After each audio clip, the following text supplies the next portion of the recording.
இதே மாதிரியான தவறுகளை நாம் தெரியாமல் ஒரு முறையோ, தெரிந்து ஒரு முறையோ, தெரியாமல் பல முறையோ, தெரிந்தே பல முறையோ இதையெல்லாம் நாம் செய்திருந்தாலும் நம்ம எந்த விதமான காரணம், இப்போ மேலே சொன்ன 4 காரணத்தையும் சொல்லி நம்ம தப்பிக்க முடியாது.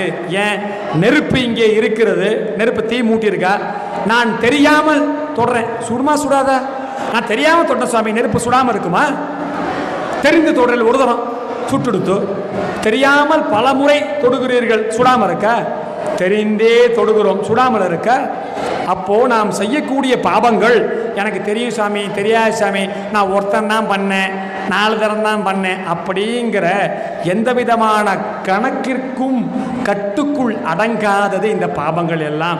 நாம் இத்தனை பாபங்களையும் செய்துவிட்டு இங்கே செவ்வாய்க்கிழமை வந்து விளக்கேற்றினால் முருகன் தரக்கூடிய அருளை நாம் கிள்ளியும் எடுக்க முடியாது, அள்ளியும் எடுக்க முடியாது இல்லையா?